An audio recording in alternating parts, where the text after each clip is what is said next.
வணக்கம். தந்தையின் பாட்காஸ்ட் செய்திகளை வாசிப்பது மார்ஷல். முதலில் தலைப்புச் செய்திகள். அரியலூர், பெரம்பலூர் மாவட்டங்களில் 120 கோடி ரூபாய் மதிப்பிலான 53 திட்டப்பணிகளுக்கு முதல்வர் ஸ்டாலின் அடிக்கல் நாட்டினார். விளிம்பு நிலை மக்களுக்கான அரசாக திராவிட மாடல் அரசு திகழ்வதாக பேச்சு. கொடநாடு கொலை வழக்கில் எதிர்த்தரப்பு சாட்சியாக எடப்பாடி பழனிசாமியை ஏன் விசாரிக்கக்கூடாது? சென்னை உயர்நீதிமன்றம் கேள்வி. விஜயின் தாவக கட்சியில் புதிய உறுப்பினர்களின் எண்ணிக்கை 75 லட்சத்தை எட்டியது. விரைவில் 1 கோடியை நெருங்கும் என்பதால் மற்ற அரசியல் கட்சிகள் கலக்கம். மண்டல மகர விளக்கு பூஜைக்காக சபரிமலை ஐயப்பன் கோயில் நடை திறப்பு. முதல் நாளில் 30,000 பக்தர்கள் சாமி தரிசனத்திற்கு அனுமதி. நடிகர் ஜெயம் ரவி அவரது மனைவி ஆர்த்தி தொடர்பான விவாகரத்து வழக்கு. ஆர்த்தி ஆஜராகாத நிலையில் ஜெயம் ரவியிடம் 10 நிமிடம் சமரச பேச்சு. சென்னை அருகே பெருங்களத்தூரில் நடிகர் சிவகார்த்திகேயன் நடிக்கும் புதிய படத்தின் படப்பிடிப்பு. பிரதான சாலையில் நடந்த ஷூட்டிங்கால் கடும் போக்குவரத்து நெரிசல். தென்னாப்பிரிக்காவுக்கு எதிரான T20 கிரிக்கெட் தொடரை கைப்பற்றியது இந்தியா. 4 போட்டிகள் கொண்ட தொடரை 3-1 என்ற கணக்கில் வென்று அசத்தல். இனி விரிவான செய்திகள். தமிழகம் முழுவதும் 76,000க்கும் மேற்பட்ட தாய்மார்கள் பயன்பெறும் ஊட்டச்சத்தை உறுதி செய்யும் திட்டத்தை அரியலூரில் முதலமைச்சர் மு க ஸ்டாலின் தொடங்கி வைத்தார். தொடர்ந்து நலத்திட்ட உதவிகள் வழங்கும் நிகழ்ச்சியில் பேசிய முதலமைச்சர் மு க ஸ்டாலின், மக்கள் விரும்பும் லட்சிய ஆட்சியாக திமுக ஆட்சி விளங்குவதாக கூறினார். காலை உணவு திட்டத்தால் பயனடைந்தவர்களில் தானும் ஒருவன் என கூற வேண்டும் என்றும் முதலமைச்சர் தெரிவித்தார். எப்படா முடியும் எடப்பாடி ஆட்சி என்று நினைத்த மக்கள் திராவிட மாடல் அரசை நம்பிக்கையோடு பார்ப்பதாக முதலமைச்சர் மு க ஸ்டாலின் பெருமிதத்தோடு தெரிவித்தார். கொடநாடு எஸ்டேட்டில் 2017 நடந்த கொள்ளை வழக்கில் எடப்பாடி பழனிசாமி, சசிகலா உள்ளிட்டோரை எதிர்த்தரப்பு சாட்சிகளாக விசாரிக்க அனுமதி கோரி வழக்கில் குற்றம் சாட்டப்பட்ட தீபு, சதீசன், சந்தோஷ்சாமி ஆகியோர் நீலகிரி நீதிமன்றத்தில் மனு தாக்கல் செய்தனர். இந்த மனுவை விசாரித்த நீலகிரி நீதிமன்றம் எஸ்டேட் மேலாளர் நடராஜனை மட்டும் விசாரிக்க அனுமதி அளித்ததுடன் மற்றவர்களை விசாரிக்க கோரிய மனுவை தள்ளுபடி செய்து உத்தரவிட்டது. இந்த உத்தரவை ரத்து செய்ய கோரி தாக்கல் செய்த மனுவை விசாரித்த சென்னை உயர்நீதிமன்ற நீதிபதி தற்போது எடப்பாடி பழனிசாமி முதல்வராக இல்லையே என தெரிவித்து வழக்கின் தீர்ப்பை தேதி குறிப்பிடாமல் தள்ளி வைத்தார். நடிகர் விஜயின் தமிழக வெற்றிக் கழக கட்சியில் சேரும் புதிய உறுப்பினர்களின் எண்ணிக்கை 1 கோடியை நெருங்கியுள்ளது. சமீபத்தில் மாநாடு நடத்தி கட்சியின் கொள்கைகளை விஜய் அறிவித்த நிலையில் தாவேக கட்சியில் சேரும் புதிய உறுப்பினர்களின் எண்ணிக்கை இன்னும் சில நாட்களில் 1 கோடியை எட்டும் என எதிர்பார்க்கப்படுகிறது. சில மாதங்களிலேயே விஜய் கட்சியின் உறுப்பினர்களின் எண்ணிக்கை 1 கோடியை நெருங்குவது அரசியல் தளத்தில் கவனம் பெற்றுள்ளது. தமிழ்நாடு பாஜகவில் கூட்டணி குறித்தும் 2026 சட்டமன்ற தேர்தல் கூட்டணி குறித்தும் கருத்து தெரிவிக்க யாருக்கும் அதிகாரம் இல்லை என தமிழ்நாடு பாஜக மேலிட இணை பொறுப்பாளர் சுதாகர் ரெட்டி தெரிவித்துள்ளார். அவர் வெளியிட்டுள்ள வீடியோ செய்தியில் பாஜக தலைமை மாநில தலைவர்களுடன் ஆலோசனை நடத்தி முடிவெடுக்கும் என தெரிவித்துள்ளார். ஒரு சிலர் பாஜகவின் ஒற்றுமை சீர்குலைக்க முயற்சிக்கிறார்கள் என குற்றம் சாட்டியிருக்கும் அவர் அதில் பாஜகவின் தொண்டர்கள் மற்றும் நிர்வாகிகள் சிக்க வேண்டாம் எனவும் கேட்டுக் கொண்டுள்ளார். அமைச்சர் செந்தில் பாலாஜி மீது அமலாக்கத்துறை பதிவு செய்த சட்டவிரோத பணப்பரிமாற்ற தடை சட்ட வழக்கின் விசாரணையை நவம்பர் 22ஆம் தேதிக்கு சென்னை முதன்மை அமர்வு நீதிமன்றம் தள்ளி வைத்துள்ளது. இந்த வழக்கு சென்னை முதன்மை அமர்வு நீதிமன்ற நீதிபதி எஸ். கார்த்திகேயன் முன்பு விசாரணைக்கு வந்தது. அப்போது அமைச்சர் செந்தில் பாலாஜி நேரில் ஆஜராகியிருந்தார். விசாரணைக்கு தடயவியல் துறை கணினி பிரிவு உதவி இயக்குநர் மணிவண்ணனும் ஆஜரானார். அவரிடம் செந்தில் பாலாஜி தரப்பு வழக்கறிஞர் குறுக்கு விசாரணை நடத்தினார். இதையடுத்து விசாரணை நவம்பர் 22ஆம் தேதிக்கு தள்ளி வைக்கப்பட்டுள்ளது. சென்னை பெரும்பாக்கம் பகுதியைச் சேர்ந்த விக்னேஷ் என்பவர் கிண்டியில் உள்ள அரசின் உயர் சிறப்பு மருத்துவமனையில் வயிற்றுவலி காரணமாக கடந்த 13ஆம் தேதி இரவு அனுமதிக்கப்பட்டார். அவருக்கு மருத்துவர்கள் அவசர சிகிச்சை பிரிவில் வைத்து பரிசோதனை மேற்கொண்டு சிகிச்சை அளித்து வந்தனர். இந்நிலையில் சிகிச்சை பலனின்றி விக்னேஷ் உயிரிழந்தார். இதனிடையே உரிய சிகிச்சை அளிக்கப்படவில்லை என்றும் மருத்துவர்கள் இல்லாததே விக்னேஷ் உயிரிழக்க காரணம் என்றும் அவரது உறவினர்கள் குற்றம் சாட்டினர்.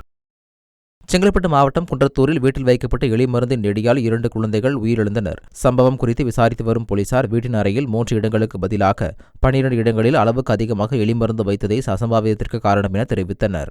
மேலும் மருந்தின் தன்மையை ஆய்வு செய்து விதிகளை மீறியது கண்டறியப்பட்டால் தனியார் நிறுவனத்திற்கு சீல் வைக்கவும் போலீசார் முடிவு செய்துள்ளனர். தொடர்ந்து பெற்றோர் உடல்நலம் தேடி வந்த பிறகு இறந்து போன குழந்தைகளின் உடல் பிரேத பரிசோதனை செய்யப்படும் என போலீஸ் தரப்பில் தெரிவிக்கப்பட்டுள்ளது.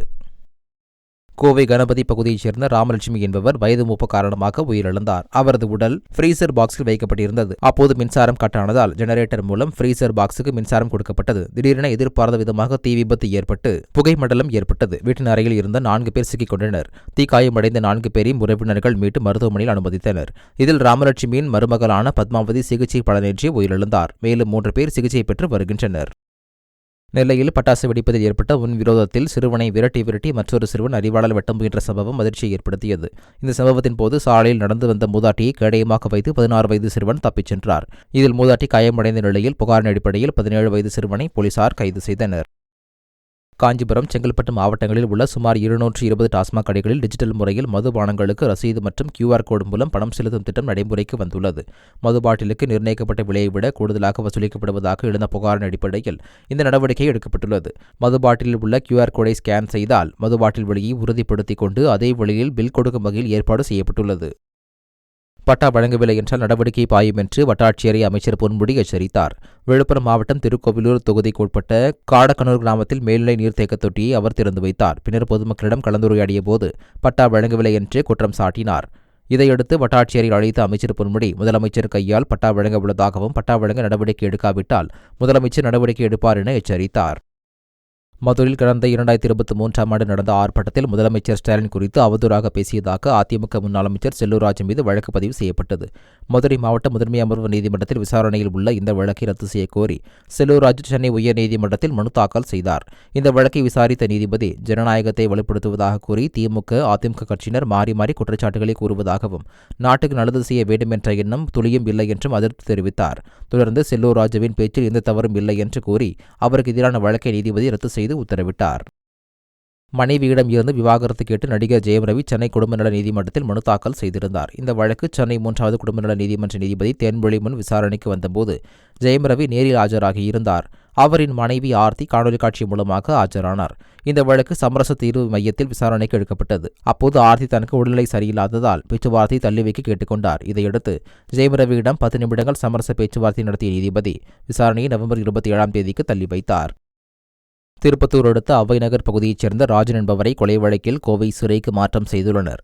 அங்கு சிறை கண்காணிப்பாளர் செந்தில்குமாருக்கும் ராஜனுக்கும் இடையே தகராறு ஏற்பட்டதாக தெரிகிறது. இதன் காரணமாக செந்தில்குமார் ஸ்லோ பாய்சன் வைத்து ஒரு வாரத்திற்குள் கொன்றுவிடுவதாக கூறியதாக தெரிகிறது. இதனால் பயந்து போன ராஜன் திருப்பத்தூர் நீதிமன்றத்திற்கு வாய்தாவிற்கு வந்தபோது நீதிமன்ற வளாகத்தில் கதறினார். உலக புகழ்பெற்ற தஞ்சை பெரிய கோயிலில் ஐப்பசி பௌர்ணமியை முன்னிட்டு திருக்கயிலாய வலம் நடைபெற்றது. முன்னதாக சிவாச்சாரியர்கள் மிகப்பெரிய ருத்ராட்சி சிவனை சுமந்தபடி திருக்கயிலாய பாதையில் மங்கள வாத்தியங்கள் முழங்க வலம் வந்தனர். இதில் தஞ்சை மட்டுமல்லாது பல்வேறு மாவட்டங்களில் இருந்து பல்லாயிரக்கணக்கான பக்தர்கள் திருக்கயிலாய வலத்தில் கலந்து கொண்டனர். கட்சி பணியில் ஈடுபட்ட நெல்லை மாவட்ட நில எடுப்பு தாசில்தார் செல்வகுமார் காத்திருப்போர் பட்டியலுக்கு மாற்றம் செய்யப்பட்டுள்ளார். தாசில்தார் செல்வகுமாரின் மனைவி சத்யா நாம் தமிழர் கட்சியின் மகளிர் பாசறை ஒருங்கிணைப்பாளரும் நெல்லை தொகுதி வேட்பாளராகவும் போட்டியிட்டவர். இந்நிலையில் தாசில்தார் செல்வகுமார் கடந்த சில மாதங்களாக நாம் தமிழர் கட்சி பணிகளில் ஈடுபட்டு வந்ததாக புகார்கள் எழுந்தது. இதையடுத்து தாசில்தாரை காத்திருப்போர் பட்டியலுக்கு மாற்றி உத்தரவிட்ட மாவட்ட ஆட்சியர் விரிவான விசாரணை நடத்த மாவட்ட வருவாய் அலுவலருக்கு உத்தரவிட்டுள்ளார். பட்டா வழங்க கோரி 5வது நாளாக மதுரை முல்லைநகர் பகுதி மக்கள் இரவிலும் தெருக்களிலும் குடியேறும் போராட்டத்தில் ஈடுபட்டனர். இக்கோரிக்கையை வலியுறுத்தி தொடர்ந்து இரவு பகலாக தெருக்களில் சமைத்து உண்டு உறங்கி போராட்டத்தை தொடர்ந்து வருகின்றனர். இதில் ஏராளமான பெண்கள், முன்னாள் ராணுவத்தினர், பள்ளி மாணவர்கள் உள்ளிட்டோரும் பங்கேற்றனர். முல்லைநகர் பகுதி மக்களுக்கு ஆதரவாக பல்வேறு அமைப்பினரும் அரசியல் கட்சியினரும் தொடர்ந்து நேரில் சந்தித்து ஆதரவு தெரிவித்து வருகின்றனர். மாணவிகளுக்கு பாலியல் துன்புறுத்தல் கொடுத்த விவகாரத்தை சிபிஐ விசாரிக்க வலியுறுத்தி திருச்செந்தூர் அருகே உடன்குடியில் பாஜக சார்பில் கண்டன ஆர்ப்பாட்டம் நடந்தது. உடன்குடியில் தனியார் மெட்ரிகுலேஷன் பள்ளி உடற்கல்வி ஆசிரியர் பொன்சிங் மாணவிகளுக்கு பாலியல் தொல்லை கொடுத்த புகாரில் அவர் போக்சோ சட்டத்தில் கைது செய்யப்பட்டார். இந்த சம்பவத்தை மறைத்ததற்காக பள்ளி முதல்வர் மற்றும் செயலாளரையும் போலீசார் கைது செய்தனர். இதனிடையே இந்த விவகாரத்தை சிபிஐ விசாரிக்க கோரி பாஜகவினர் உடன்குடியில் ஆர்ப்பாட்டத்தில் ஈடுபட்டனர். தென்காசியில் 71வது அனைத்து இந்திய கூட்டுறவு வார விழாவில் தென்பொத்தை தொடக்க வேளாண்மை கூட்டுறவு கடன் சங்க நியாய விலைக் கடையில் பணியாற்றிய ஐயப்பன் என்பவர் கொரோனா தொற்று நோயால் பாதிக்கப்பட்டு உயிரிழந்த நிலையில் அவரது மனைவி வேலு மயிலுக்கு 25 லட்சம் ரூபாய் நிதியுதவிக்கான காசோலையை அமைச்சர் KKSSR ராமச்சந்திரன் வழங்கினார். மேடையில் காசோலையை பெற்ற அந்த பெண் நன்றி தெரிவிக்கும் விதமாக கண்ணீர் சிந்திய சம்பவம் நெகிழ்ச்சியை ஏற்படுத்தியது. சபரிமலை ஐயப்பன் கோயிலில் இந்த ஆண்டிற்கான மண்டல காலம் இன்று தொடங்குகிறது. இதற்காக கோயில் நடை திறக்கப்பட்டுள்ளது. 41 நாள் மண்டல காலம் டிசம்பர் 26ஆம் தேதி நடைபெறும். சபரிமலை தரிசனத்திற்கு தினசரி ஆன்லைன் மூலம் 70,000 பக்தர்களுக்கும் உடனடி முன்பதிவு மூலம் 10,000 பக்தர்களுக்கும் அனுமதி அளிக்கப்படும் நிலையில் இந்த மாதத்திற்கான ஆன்லைன் முன்பதிவு முடிந்துவிட்டது. உடனடி முன்பதிவுக்கு எருமேலி, பம்பை மற்றும் வண்டி பெரியார் சத்திரம் ஆகிய இடங்களில் கவுண்டர்கள் ஏற்படுத்தப்பட்டுள்ளன. மகாராஷ்டிராவில் காங்கிரஸ் கூட்டணி ஆட்சியமைக்க வாய்ப்புள்ளதாக லோக் போல் கருத்து கணிப்பில் தெரிவிக்கப்பட்டுள்ளது. 288 தொகுதிகளை கொண்ட மகாராஷ்டிரா சட்டப்பேரவைக்கு வரும் 20ஆம் தேதி தேர்தல் நடைபெறுகிறது. இந்நிலையில் லோக் போல் நிறுவனம் 86,400 பேரிடம் தகவல்களை பெற்று தேர்தலுக்கு முந்தைய கருத்து கணிப்பு முடிவை வெளியிட்டுள்ளது. அதில் ஆளும் பாஜக கூட்டணி 115 முதல் 128 இடங்களில் வெற்றியை வசமாக்கலாம் என்றும், காங்கிரஸ் கூட்டணி 151 முதல் 162 இடங்களில் வெற்றியை வசமாக்கலாம் என்றும் தெரிவிக்கப்பட்டுள்ளது. டெல்லி சாய் இந்திரா காந்தி விளையாட்டு வளாகத்தில் முதலாவது போட்டோலாந்து பெருவிழாவை பிரதமர் மோடி தொடங்கி வைத்தார். விழாவில் போட்டோ சமூக மக்களின் கலை நிகழ்ச்சிகளையும் பிரதமர் மோடி கண்டுகளித்தார். பாரம்பரிய இசைக்கருவிகளையும் இசைத்து மகிழ்ந்தார். தொடர்ந்து உரையாற்றிய பிரதமர் மோடி, போட்டோலாந்து பகுதியில் சிறப்பு வளர்ச்சிக்காக மத்திய அரசு 1500 கோடி மதிப்பிலான சிறப்பு நிதி தொகுப்பை வழங்கியிருப்பதாக குறிப்பிட்டார். தன்னை பொறுத்தவரையில் அசாம் மாநிலம் உட்பட ஒட்டுமொத்த வடகிழக்கு மாநிலங்கள் அனைத்தும் அஷ்டலட்சுமி போன்றது என்றார். ஜார்க்கண்ட் மாநிலம் சிம்டேகாவில் காங்கிரஸ் கூட்டணிக்கு ஆதரவாக ராகுல் காந்தி பிரச்சாரம் செய்தார். அப்போது பிரதமர் மோடி இந்திய அரசியலமைப்பை படித்திருந்தால் வெறுப்பை பரப்பி சமூகத்தில் பிளவை ஏற்படுத்தியிருக்க மாட்டார் என விமர்சித்தார். ஏழைகளை மதிப்பதாக கூறும் பிரதமர் மோடி வேளாண் கடன்களை ஏன் தள்ளுபடி செய்யவில்லை என்று கேள்வி எழுப்பினார். பெரும் கோடீஸ்வரர்களின் பொம்மைதான் பிரதமர் மோடி எனவும், அவர்கள் என்ன சொல்கிறார்களோ அதைத்தான் பிரதமர் செய்வார் எனவும் ராகுல் காந்தி விமர்சித்தார். புதுச்சேரியில் பிரதமர் மோடி காணொலி காட்சி வாயிலாக பங்கேற்ற பழங்குடியினர் கௌரவ தின நிகழ்ச்சிக்கு அழைக்காததை கண்டித்து முதலமைச்சர் ரங்கசாமி முன்னிலையில் ஆளும் கட்சி எம்எல்ஏ ஆறுமுகம் வாக்குவாதத்தில் ஈடுபட்டார். அப்போது அமைச்சர் சாய் சரவணகுமார் மற்றும் ஆதிதிராவிடர் நலத்துறை இயக்குநரை கடுமையாக திட்டினார். எந்தவொரு சட்டமன்ற உறுப்பினர்களுக்கும் மதிப்பில்லை என்றும், அத்துறையில் மக்களுக்கான எந்தவொரு திட்டங்களும் சரிவர செயல்படுத்தப்படுவது இல்லை என்றும் சாடினார். ஆந்திர மாநிலம் விசாகப்பட்டினம் மார்க்கெட்டில் கடை வைப்பு தொடர்பான பிரச்சினையில் ஒருவரை ஒருவர் தாக்கிக் கொண்ட சம்பவம் பரபரப்பை ஏற்படுத்தியது. விசாகப்பட்டினம் காய்கறி மார்க்கெட்டில் கடந்த சில நாட்களாகவே கடை வைப்பு தொடர்பாக பிரச்சினை இருந்து வந்ததாக கூறப்படுகிறது. இந்நிலையில் மீண்டும் தகராறு ஏற்பட்ட நிலையில் பெண் வியாபாரிகள் ஒருவருக்கொருவர் தலைமுடியை பிடித்து இழுத்து கொடுமைப்பிடி சண்டையில் ஈடுபட்டனர். அதே நேரத்தில் ஆண்களும் ஒருவருக்கொருவர் கும்மாங்குத்து விட்டு சண்டை போட்டுக் கொண்டனர். கேரளாவில் வீடியோ காலில் பேசி தானாக சிக்கிய திருடனை போலீசார் கைது செய்தனர். திருச்சூர் சைபர் கிரைம் தடுப்பு போலீஸ் அதிகாரி ஒருவருக்கு வீடியோ கால் வந்துள்ளது. அவர் கேமராவை ஆன் செய்யாமல் அட்டன் செய்துள்ளார். பின்னர் எதிர்ப்பக்கம் பேசியது போலீஸ் உடை அணிந்த திருடன் என்பது தெரியவந்தது. இதையடுத்து தானாக சிக்கிய திருடனை போலீசார் கைது செய்தனர். இதுகுறித்த வீடியோவை திருச்சூர் சைபர் கிரைம் போலீசார் இன்ஸ்டாகிராம் பக்கத்தில் பதிவிட்டுள்ளனர். 225 இடங்களை கொண்ட இலங்கை நாடாளுமன்றத்திற்கு தேர்தல் நடைபெற்றது. தொடர்ந்து வாக்கு எண்ணப்பட்டதில் முன்னிலை பெற்ற அதிபர் அனுர குமார திசநாயக்க தலைமையிலான தேசிய மக்கள் சக்தி 159 இடங்களில் வெற்றியை வசப்படுத்தியது. சஜித் பிரேமதாசவின் ஐக்கிய மக்கள் சக்தி 40 இடங்களை வசமாக்கியது. ராஜபக்சேவின் ஸ்ரீலங்கா பொதுஜன பெருமன கட்சி வெறும் 3 இடங்களில் மட்டுமே வென்றுள்ளது. இலங்கை தேர்தலில் ஈழ மக்கள் ஜனநாயக கட்சித் தலைவர் டக்ளஸ் தேவானந்தா தோல்வியை தழுவினார். அவர் முதன்முறையாக நாடாளுமன்ற தேர்தலில் தோல்வியை தழுவியுள்ளார். புளோட் இயக்கத்தின் தலைவர் தர்மலிங்கம் சித்தார்த்தன் யாழ்ப்பாணத்தில் தோல்வியை தழுவினார். 2020 யாழ்ப்பாணத்தில் அதிக வாக்குகளை பெற்ற அங்கஜன் ராமநாதன் இம்முறை தோல்வியடைந்தார். இதேபோல் தமிழர் பகுதியில் முன்னாள் நாடாளுமன்ற உறுப்பினர்கள் பலர் தோல்வியை தழுவியுள்ளனர். மத்திய அமெரிக்க நாடான கோஸ்டாரிகோவின் மேற்கு மாகாணங்கள் கனமழை வெள்ளத்தால் பாதிக்கப்பட்டுள்ளன. ரஃபேல் சூறாவளி காரணமாக கொட்டித்தீர்த்த கனமழையால் பன்ட்ரேனஸ் மாகாணம் வெள்ளக்காடாக காட்சியளிக்கிறது. குடியிருப்பு பகுதிகளில் வெள்ளம் சூழ்ந்து இருப்பதால் மக்கள் கடுமையாக பாதிக்கப்பட்டுள்ளனர். அங்கு அவசர நிலை பிரகடனப்படுத்தப்பட்டுள்ளது. சென்னை அடுத்த பெருங்களத்தூர் மேம்பாலத்தில் இருந்து நடிகர் சிவகார்த்திகேயன் கீழே குதிக்கும் காட்சியை படம் பிடித்து வருவதால் பெருங்களத்தூர், வண்டலூர், ஆலப்பாக்கம், தாம்பரம் உள்ளிட்ட பகுதிகளில் கடுமையான போக்குவரத்து பாதிப்பு ஏற்பட்டது. வாகன ஓட்டிகள் ஆங்காங்கே நின்று கொண்டு ஷூட்டிங்கை வேடிக்கை பார்த்தனர். விஜய் சேதுபதி நடிப்பில் மாபெரும் வெற்றி பெற்ற மகாராஷ்டிரா திரைப்படம் சீன மொழியில் வரும் நவம்பர் 29ஆம் தேதி வெளியாகிறது. நிதிலன் சுவாமிநாதன் இயக்கத்தில் விஜய் சேதுபதி 50வது படமாக அமைந்திருந்த மகாராஜா திரையரங்குகளில் வசூல் சாதனை படைத்ததோடு ஓடிடி தளத்தில் வெளியாகி அதிக பார்வையாளர்கள் பார்த்த இந்திய திரைப்படங்கள் வரிசையில் முதலிடம் பிடித்து ஆச்சரியத்தை ஏற்படுத்தியது. இந்நிலையில் இந்த படத்தை அலிபாபா நிறுவனம் சீனாவில் வெளியிடுகிறது. சிறுத்தை சிவா இயக்கத்தில் சூர்யா நடித்துள்ள கங்குவா படம் வியாழக்கிழமை திரையரங்குகளில் வெளியானது. படத்தில் தேவையே இல்லாமல் பலரும் கத்திக்கொண்டே இருப்பதும், பின்னணி இசை என்ற பெயரில் அதீத இறைச்சலும் காதில் ரத்தம் பெறாத குறைதான் என்று இணையவாசிகள் பலரும் கூறி வருகின்றனர். இந்த விமர்சனங்களை கருத்தில் கொண்டு படக்குழு படத்தின் ஒளித்தரத்தில் இறைச்சலான பின்னணி இசையின் வால்யூமை 2% குறைத்துள்ளதாக தகவல் வெளியாகியுள்ளது. அடுத்த பிப்ரவரி மாதம் பாகிஸ்தானில் சாம்பியன்ஸ் டிராபி கிரிக்கெட் தொடர் நடைபெறவுள்ளது. இதையொட்டி ஸ்கர்து, ஹூன்சா, முசாஃபராபாத் உள்ளிட்ட பாகிஸ்தான் ஆக்கிரமிப்பு காஷ்மீர் பகுதிகளுக்கு கோப்பை கொண்டு செல்லப்படும் என பாகிஸ்தான் கிரிக்கெட் வாரியம் கூறியிருந்தது. இதற்கு பிராந்திய ஒருமைப்பாடு மற்றும் விளையாட்டில் அரசியல் குறுக்கிடுவதை சுட்டிக்காட்டி பிசிசிஐ செயலாளர் ஜெய்ஷா கடுமையாக எதிர்ப்பு தெரிவித்ததாக கூறப்படுகிறது.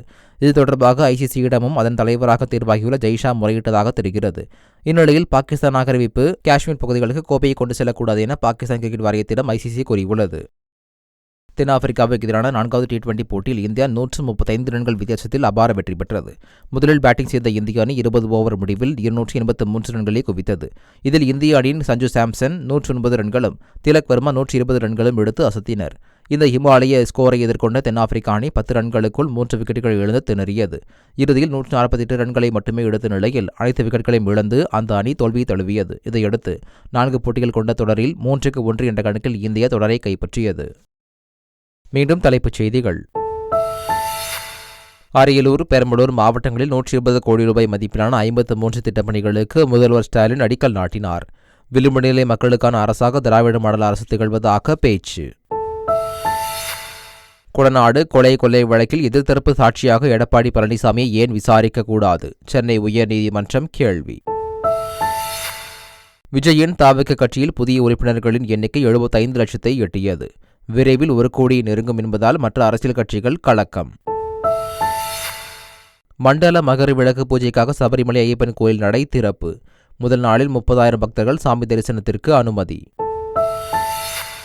நடிகர் ஜெயம் ரவி, அவரது மனைவி ஆர்த்தி தொடர்பான விவாகரத்து வழக்கு. ஆர்த்தி ஆஜராகாத நிலையில் ஜெயம் ரவியிடம் 10 நிமிடம் சமரச பேச்சு.